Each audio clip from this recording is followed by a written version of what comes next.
Hello! Welcome to part 2 of this video that I decided to chop in half when I did that interruption thing. Cool. So in the last video we covered just the basics of camera feedback lines and internal feedback lines. And now we're going to look at some ways to mix those two together and how they interact with one another. So first off, we're just going to use the fade, the mix, which blends every pixel on the screen between the two channels equally. So I'm slowly sliding the fader down, and you can see the lines start to become less distinct. Pretty much right above halfway here, we see a lot of green, but I'm able to steer this really slow, smoky green feedback by moving the camera around. If we zoom in a bit, so you can do this really coarse-grained steering of the internal line, even if you just have a tiny bit of the camera in. So I have a tiny bit of the camera on right now. It's maybe 80% internal, and I'm only able to basically shift this green mist around. You'll notice that the more digital a system it is, the more it'll just blast out green, because green kind of is to hue what white is to brightness. It's ends up being sort of ends up taking things over, which makes sense if you think about look at RGB color space and how it relates to processing. Yeah, so this is mixing. Pretty fun. You'll notice basically you can use it to really slow down the camera stuff. So I'm at about less than 50% here, and then here's just the camera on its own, and it's fast and it's a little stuttery. And then here's 40% internally. You notice some ghostly lines happening, some ghostly fading stuff happening around it. I'm gonna turn up this phase again because hue cycling is fun. Turn up chroma, turn up phase. And start to meld back in with the internal line. And check this out. This is about 50% here. Definitely getting a lot more distinct color patterns, and they're slowing down. I really like that little indigo contour along the edge of the pink. Here's what this looks like with no internal. So back to a little bit stuttery. And then it gets more and more defined as I fade back into the internal line.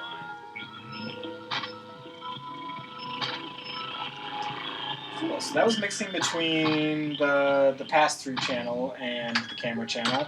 Let's look at just the direct in from the Panasonic and mix these two together. Another thing to note about internal feedback lines is they work really well with these transient things. They can tend to sort of become not very dynamic and just sort of moving back and forth between the same thing. But as you change things, you can catch these transients, just fade back in and out really fast, and you see how it did that. There's that super saturated bit of color that's fading down on the screen. You can also do negative on one channel and then mix in with the camera. Mixing pretty fast now. It's adding paint. This is 50% internal and 50% camera. I'm still able to steer this pretty quickly, but it's holding the colors for a lot longer. Here's me turning off negative.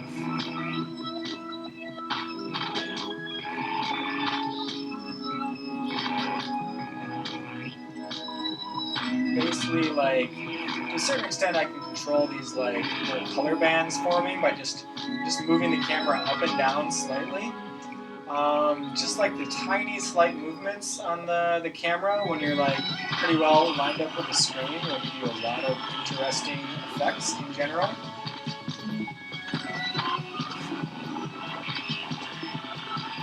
Here's with the internal line set to negative.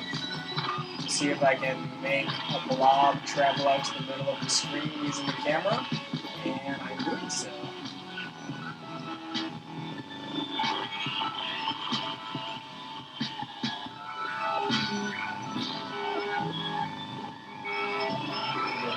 another blob. This is some pretty nice morphogenesis that is occurring at the moment. Let's see what happens if I negate the camera channel and leave the internal channel unchanged.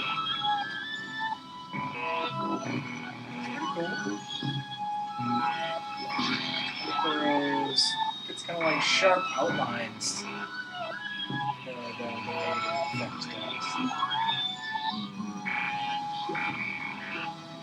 Oh, there's one of my favorite things happening on the other corner of the screen. Maybe I'll turn this off. This kind of, I really like it when you can get like the pink blobs coming out from the edge of the negative.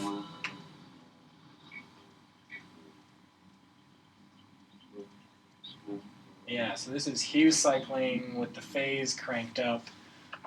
I guess it doesn't hue cycle with the phase cranked up on like 100%, but once you start to like feed in the internal line, so we're about 50-50 here, and we're getting hue cycling and sort of these hue cycling and like these the general sorts of like shapes, the coarse grained reaction diffusion shapes you get from the internal line. Okay, and then let's take a look and see how some wipes work. So back to the camera. Let's turn everything back to normal settings. And let's try this wipe over here.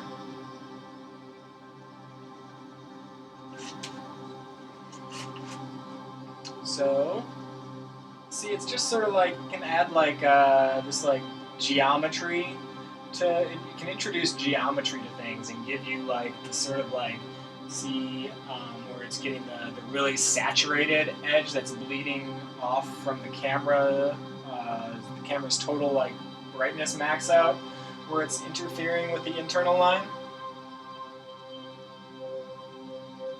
And then the camera feedback is picking up the internal feedback up on the corner here and just sort of pulling that down into the middle. So yeah, the fun thing about wipes is you can pretty much use these shapes to like draw things in the internal line.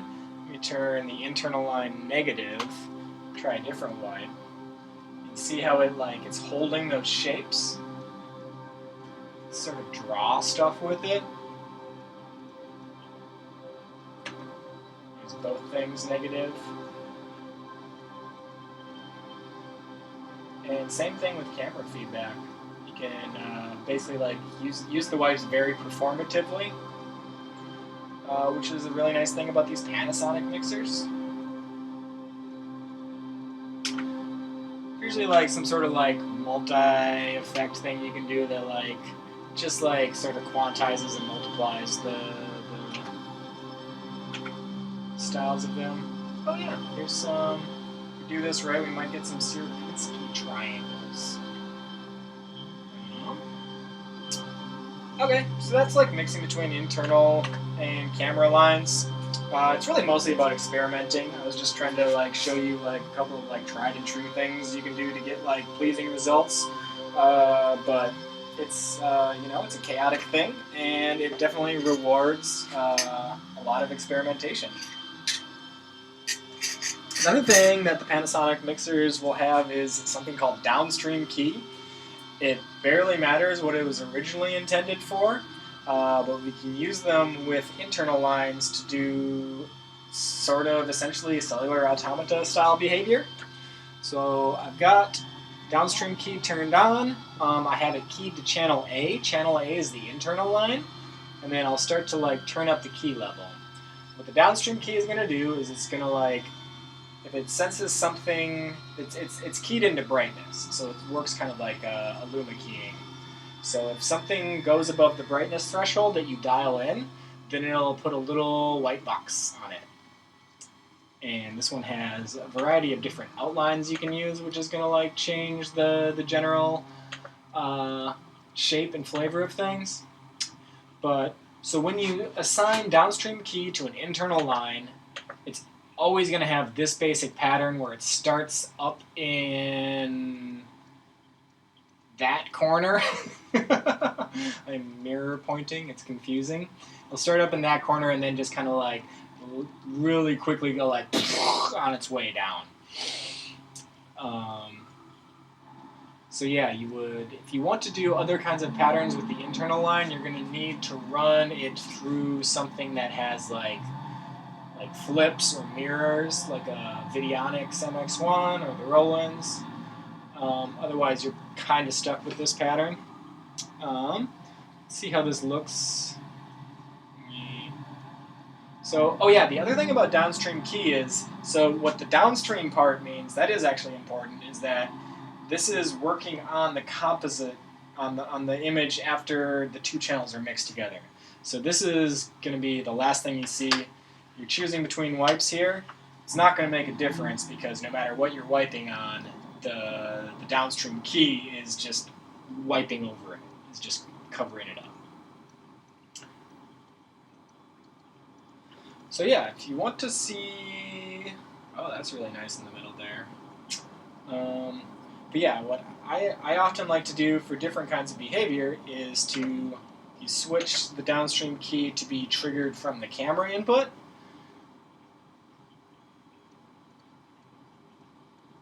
It's a lot more chaotic, and it's doing like a negative effect right now.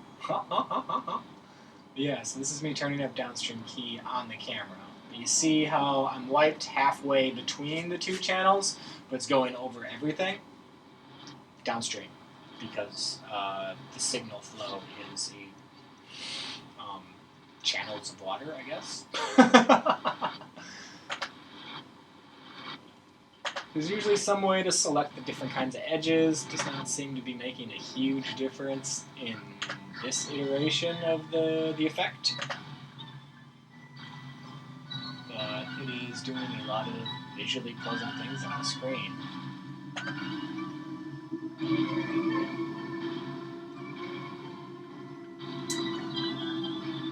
Yeah, so let's take a look at other things we can do with the downstream key as we send it through the Roland. So we'll put this back on line A. Then I'm going to grab the internal line that's being passed through the Roland. Set this all to internal. So you notice that the Roland processing is making it sort of amplifying it's shifting it, it's skewing it a bit. So it's just happening. Like the Roland on its own has this angle going. I mean, you can see the angle. Like, you don't need to like just logically try to point at it. Yeah, the angle is going that way. And then as you turn on the downstream key, it's pretty much just like straight that way. Oh wow, that's a pretty good one. So yeah, it's nice to pass the downstream key through a couple of processors because it'll slow it down and give you weirder things like this, my digital head moving laterally in time space. See, even though the camera input isn't even being mixed into here, the downstream key, when you change it to camera input, will still respond to the camera input.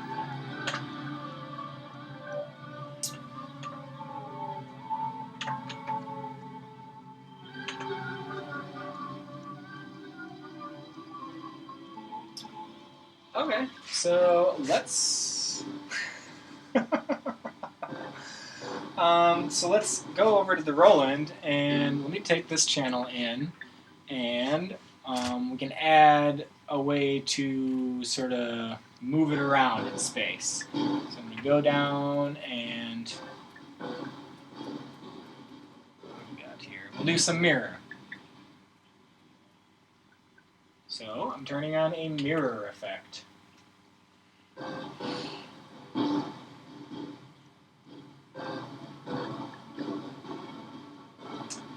One side effect of downstream key can be this really extreme interlacing stuff you may or may not be noticing right now. where the two different fields that are getting combined into one frame have drastically different things happening because the downstream key is happening on each field. Yeah, that can be kind of not fun to deal with. One thing, what you can do if you're capturing this digitally, one way to deal with that is so you export it as like, I think every single field becomes a frame, and then you just like delete every other frame. That's one thing you can do. Otherwise, if you have some sort of like defocusing technique in your signal chain, you can try that as well. Just try some different kinds of mirrors.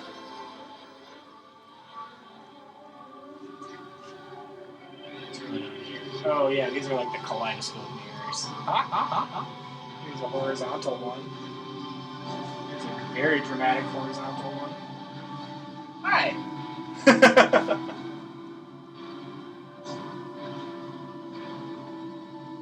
I really just discovered this effect when I was setting this up, and I don't think I'm going to get sick of it anytime soon. So notice here that the Roland channel isn't being affected by the downstream key, but the flipped one that's coming back through in the internal line is. Okay, so turned on. Here's me turning on negative on the internal channel.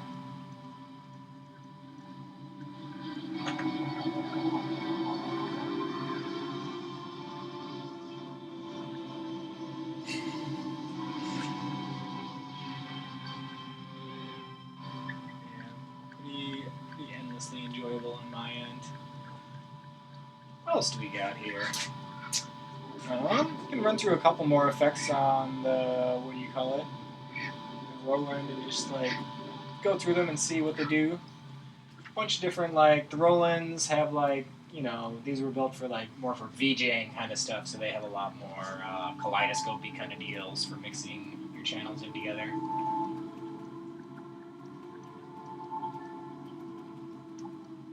Stop if I see anything remarkably interesting. But you see, like, all the flips and mirrors and stuff, they're all have pretty similar. Well, actually, no. Mirror and flip seem to do different things because I never really get this much color from mirror. I get more color from flips for some reason. Here I'm turning the negative off on the Panasonic.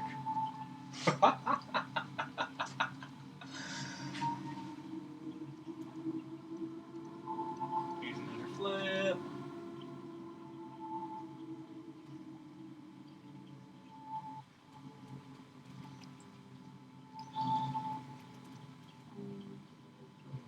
Here's posturizing. Posturizing pretty much seems to be working.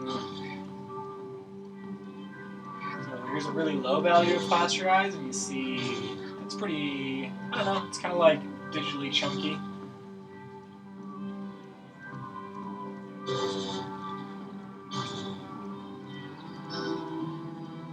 Emboss. There's all these colored embosses. There's a lot of not terribly useful effects on this thing.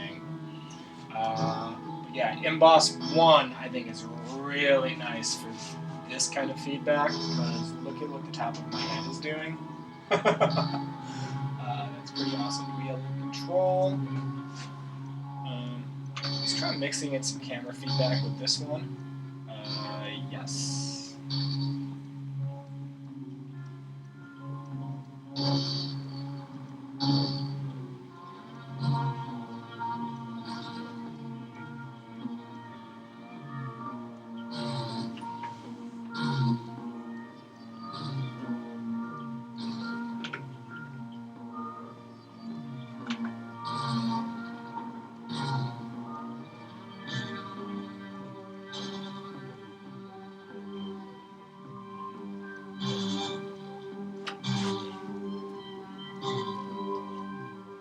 Some monochrome dealios.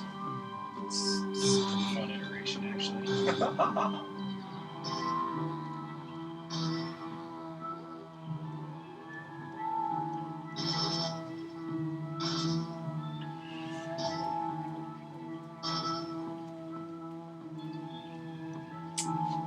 silhouette doesn't really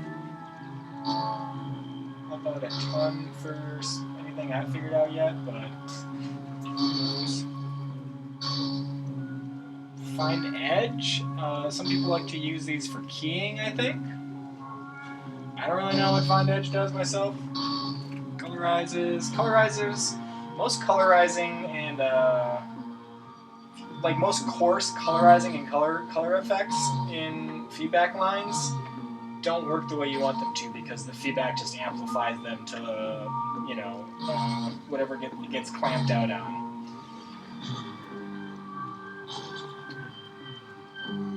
If you have fine control over the feedback or over the color correction, you can actually dial in some really interesting things. Like the color wheels that a lot of these have. I don't have a lot of luck doing really fun stuff with these, the color wheel style color correctors. There's another mixer I have which has like a full, like very, very detailed color processor enhancer, the MX70, and that one actually you can do pretty amazing stuff with both internal and external feedback lines.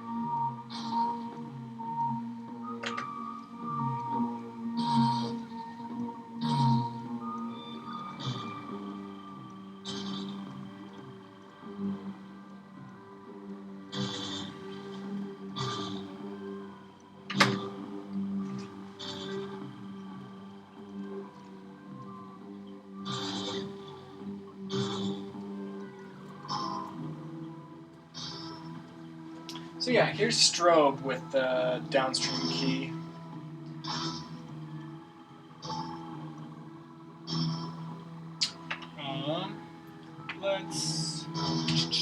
Not the downstream key, the internal feedback. Let's try the strobe only on one channel and see what happens when we mix this with the camera. Oh yeah, and also this mixer has Luma keying. It has really, really chunky, blocky, quantized Luma keying. But let's try keying these channels together.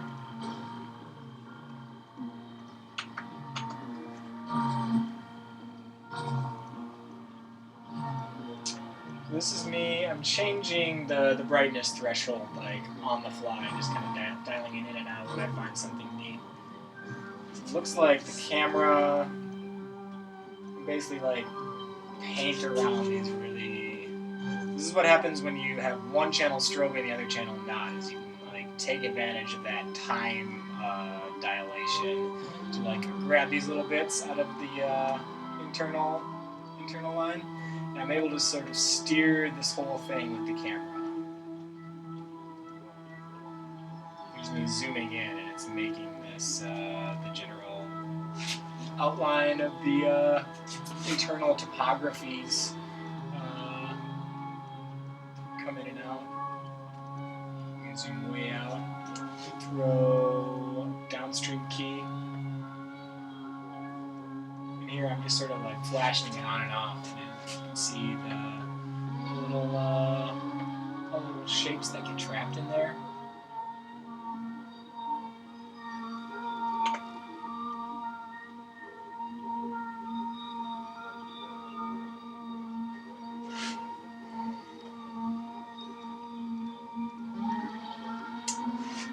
So here I'm turning the key level pretty far up. You know, I don't know why it's doing this like crazy rainbow thing. I actually just figured out how to like key on this thing today, and I have to say this is pretty fun.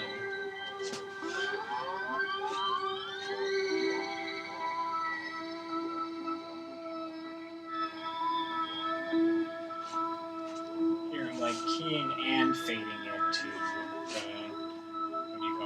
fading into the internal line from the camera line simultaneously. You watch the whole thing sort of get trapped in that digital reaction diffusion